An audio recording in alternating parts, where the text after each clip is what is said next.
मंद मंद मुस्कनिया पे बलिहार राघव जी,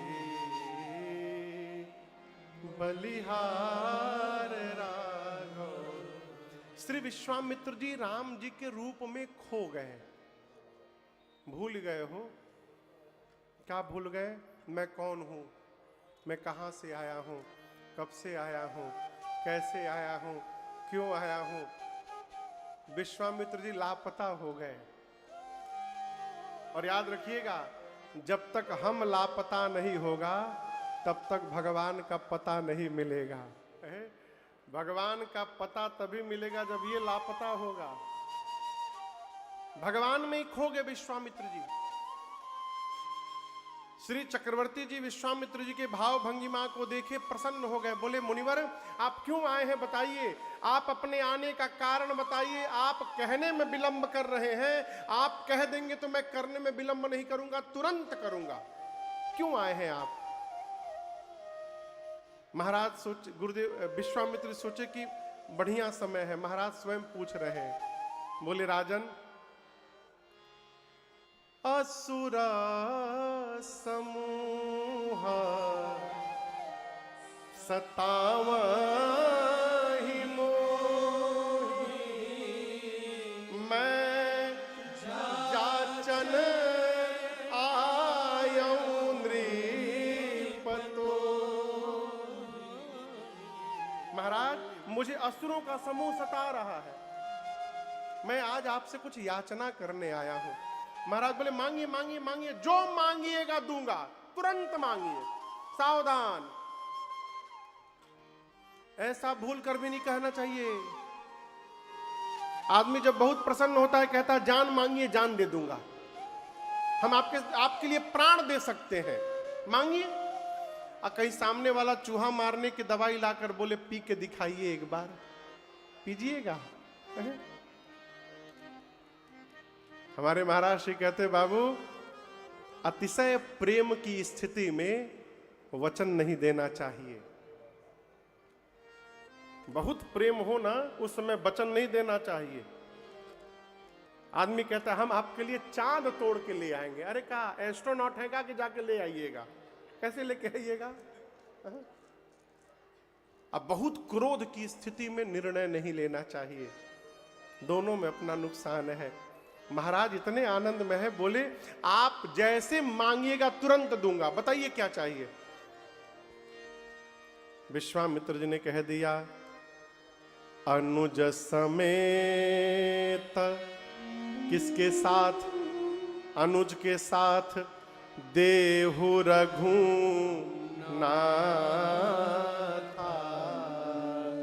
निश्चर बध मैं हो बसना।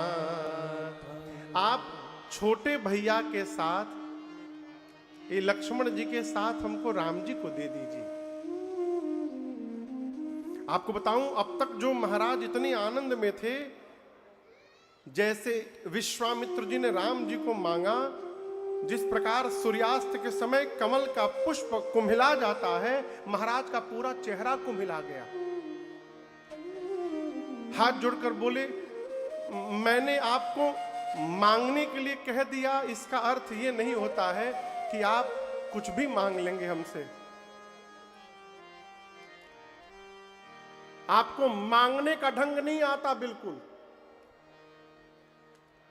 कैसे कैसे जीवन के चौथे पन में 4 पुत्र मुझे मिले हैं, ये मैं जानता हूं कि मेरे गुरु जी जानते हैं।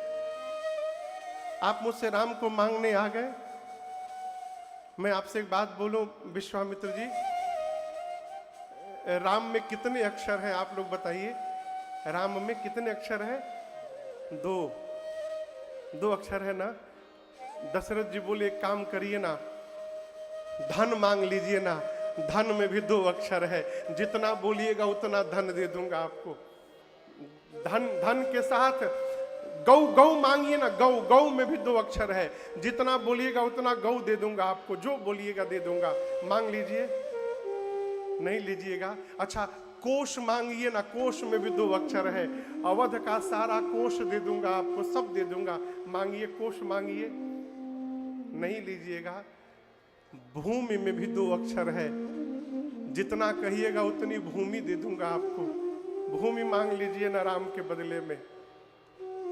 भूमि भी नहीं चाहिए, अब तो कुछ बचा भी नहीं 2 अक्षर से।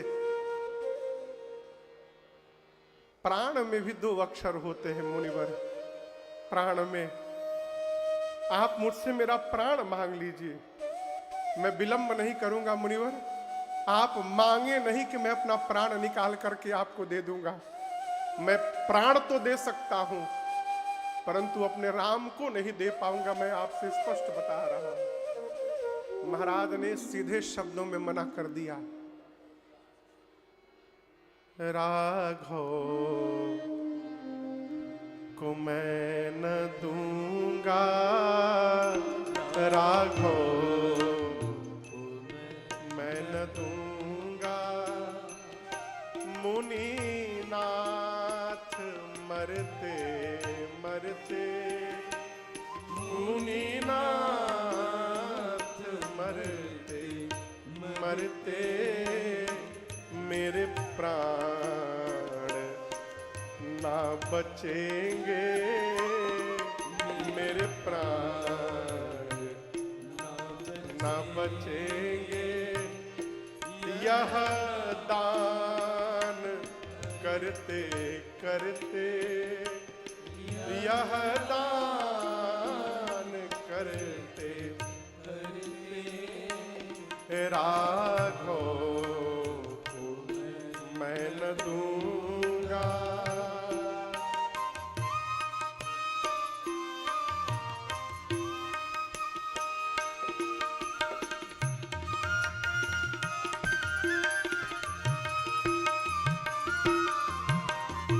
जल के बिना कदाचित मछली शरीर धारे, मछली शरीर धारे, पर मैं न जी सकूंगा इनको बिना निहार। कौशिक सिहर रहे हैं, कौशिक सिहर रहे हैं, मेरे अंग डरते डरते, मेरे अंग डरते डरते, राघव को मैं न दूंगा।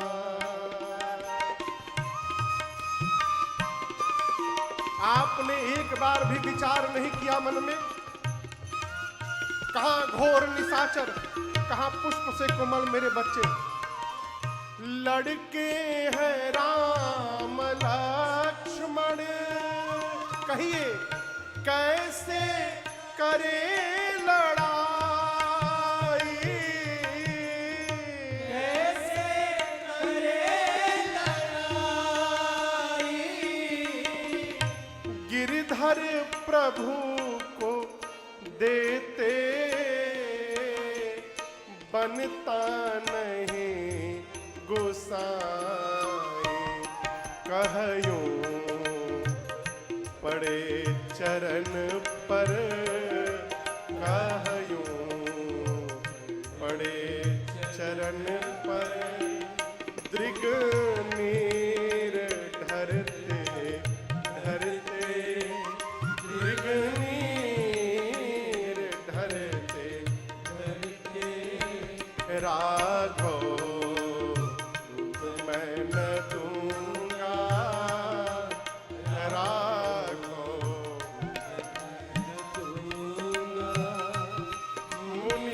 मुनिनाथ मरते मरते,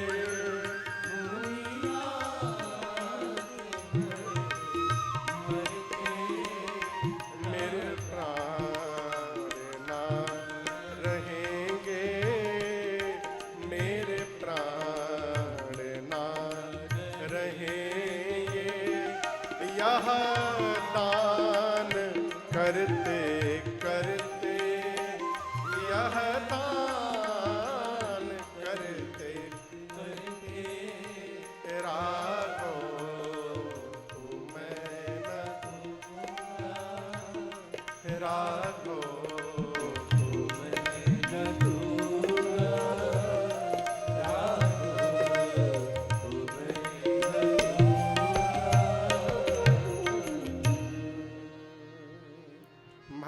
स्पष्ट मना कर दिया।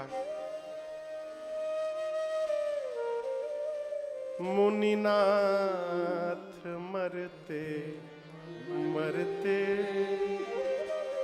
मुनिनाथ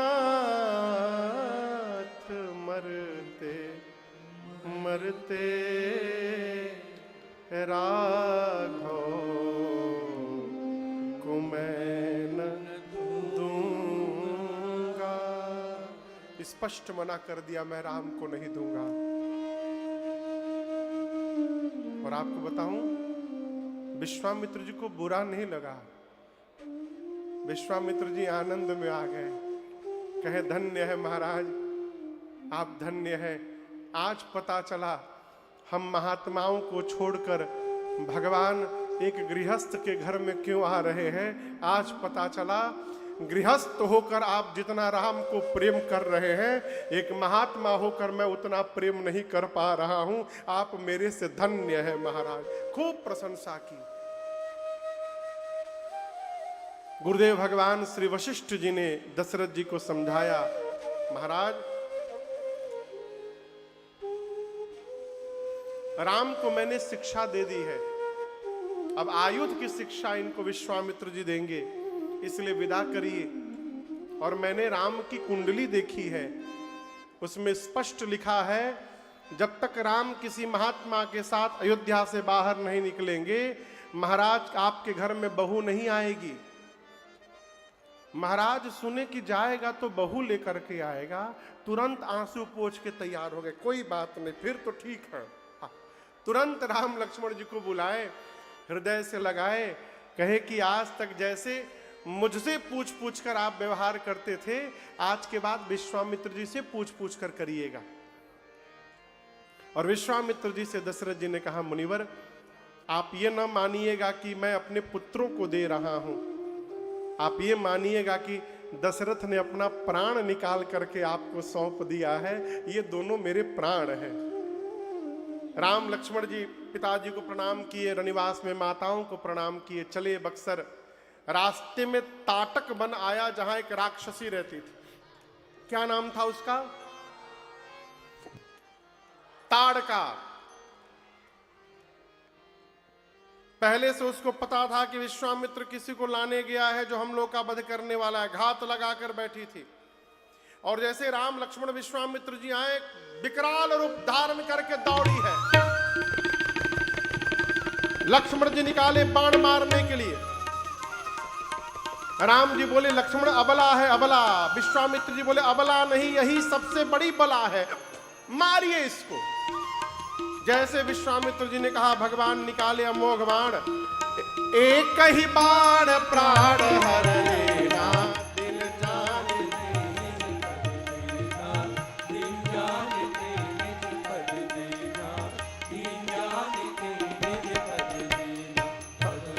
निज नाथ ही जयतीनी, विज्ञान दिगहु विद्या दीनी, जाते लाग न क्षुधा पिपासा, अतुलित बल तन तेज प्रकाशा, आयुध सर्व समार्थ के प्रभु निज आश्रम आन, नंद मूल फल भोजन दीन भगत हितकारी।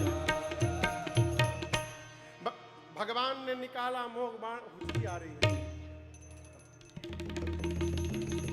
भगवान निकाले अमोघ बाण और एक ही बाण में भगवान ने ताड़का को समाप्त कर दिया। ताड़का का तेज राम जी के पांव के दाहिने पांव के अंगुष्ठ में प्रवेश कर गया। ये दृश्य देख करके विश्वामित्र जी को ये विश्वास हुआ कि राम जी भगवान है। अब तक पूर्ण विश्वास नहीं हुआ था। पनिया पिए पड़ी हो, कौन याद कर रहा है?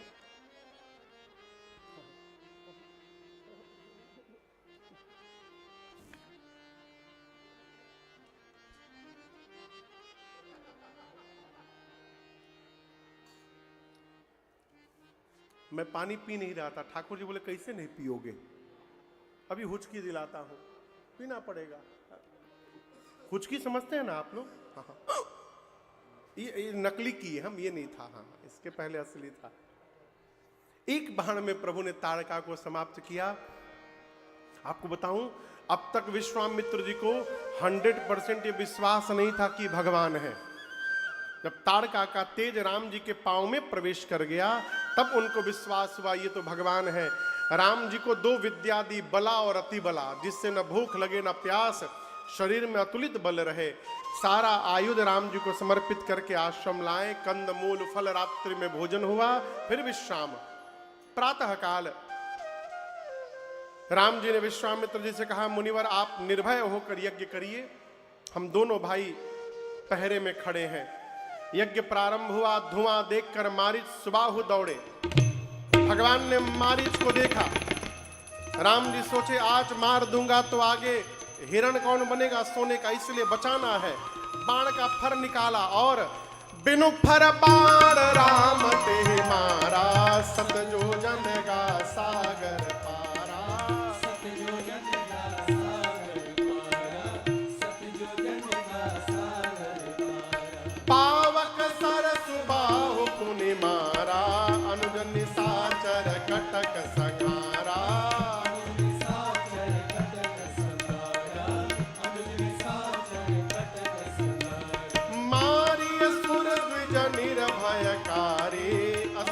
करहि देव मुनि हरि, स्तुति करहि देव मुनि जारी, स्तुति करहि देव मुनि जारी। भगवान ने बिना फर का बाण मारीच को मारा। मारीच 100 योजन दूर समुद्र के उस पार जाकर गिरा। सुबाहु को अग्नि बाण से जलाकर भगवान ने भस्म कर दिया। और जितनी निशाचरी सेना पीछे थी, लक्ष्मण जी ने एक ही बाण में सबको समाप्त कर दिया। देवता आकाश से भगवान के ऊपर पुष्प की वर्षा करते, कहते हैं बोलिए यज्ञ रक्षक भगवान की जय। थोड़ी दिन वहां राम जी बक्सर में रुके। एक दिन विश्वामित्र जी ने कहा, राम जी एक दूसरा यज्ञ मिथिला में होने जा रहा है, धनुष यज्ञ, आप चलेंगे? राम जी बोले जो आज्ञा गुरुदेव। और भगवान चल पड़े। धनुष यज्ञ सुनी रघुकुल नाथा, धनुष यज्ञ सुनी रघुकुल नाथा, हर से चले मुनिवर के साथा, हर से चले मुनिवर के साथा। आश्रम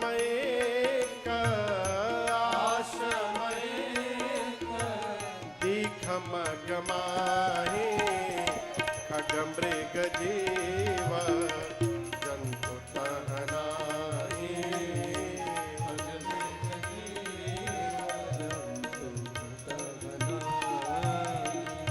खगमृग जीव जंतु तहनाहि। आपको बताऊं, राम जी जैसे बक्सर से आगे बढ़े, रास्ते में एक स्थान दिखाई पड़ा जहां राम जी रुक गए। विश्वामित्र जी से बोले, गुरुदेव ये स्थान देख करके ऐसा लग रहा है कि यहां पहले किसी मुनि का आश्रम रहा होगा, लेकिन आज इसकी दशा बिगड़ी बिगड़ी है। न कोई नर, न कोई नारी, न कोई पशु, न कोई पक्षी, वृक्ष सूखे हुए हैं। और यहाँ ये आश्रम के बीच में ये शिला कैसी रखी हुई है? वो शिला कौन थी पता है आप लोगों को? कौन थी? मां अहल्या। जैसे राम जी ने पूछा, विश्वामित्र जी ने सब बताया, पूरी कथा सुनाई। कौन सी कथा सुनाई? विश्वामित्र जी जाने, राम जी जाने। यहां गोस्वामी जी ने लिखा नहीं उस कथा को, ताला बंद कर दिया है। और मर्यादा कहती है जिस प्रसंग को गोस्वामी जी छिपा गए हैं उस प्रसंग को समाज में खोलना नहीं चाहिए। ये मर्यादा के विपरीत व्यवहार होगा। आप सब जानते हैं अहिल्या जी से क्या अपराध हुआ था, है? गोस्वामी जी केवल संकेत करते हैं। विश्वामित्र जी ने कहा, राम ये गौतम ऋषि की अर्धांगिनी अहल्या है, श्राप के कारण पत्थर की बनी है, और आपके चरण रज से ही उस श्राप का मोचन बताया गया है। अस्तु हे राघव कृपा करहु रघुवीर। अच्छा आप बताइए, राम जी को ये नहीं मालूम था कि वो कौन है? मालूम था ना? राम जी को ये नहीं मालूम था कि मेरे पांव के रज से इनका उद्धार होने वाला है? नहीं मालूम था? तो राम जी ने जाकर ही क्यों नहीं स्पर्श करा दिया? ये पूछने की क्या आवश्यकता थी? इसका कारण है क्या? पहली बात, जीवन में जब अपने श्रेष्ठ के साथ रहते हैं तो अपने मन से कोई व्यवहार नहीं करना चाहिए जब तक श्रेष्ठ की आज्ञा न प्राप्त हो जाए। ये पहला कारण। दूसरा कारण, राम जी श्री विश्वामित्र जी को बड़ाई देना चाहते हैं। आगे चलकर ये जगत कहेगा कि विश्वामित्र जी ने राम जी को बोलकर अहिल्या जी का उद्धार कराया था। ये विश्वामित्र जी को ये कीर्ति देना चाहते हैं, इसलिए राम जी ने तब तक स्पर्श नहीं कराया जब तक विश्वामित्र जी नहीं बोले। जैसे आज्ञा मिली, राम जी ने रज का स्पर्श कराया और मां अहिल्या जो युगों से पत्थर बनी थी वो चैतन्य होके खड़ी हो गई। और आप कल्पना करिए, जो आंख बंद करके बैठा हो सालों से, और जब उसका आंख खुले तो सामने साक्षात भगवान दिखाई पड़ जाए, क्या गति होगी उस जीव की। अहिल्या जी तो राम जी को देखी तो कांपने लगी, नेत्र से अश्रु निकल पड़े, एक एक रोम पुलकित हो गए, चरणों में गिर गई भगवान के। भगवान ने उठाया,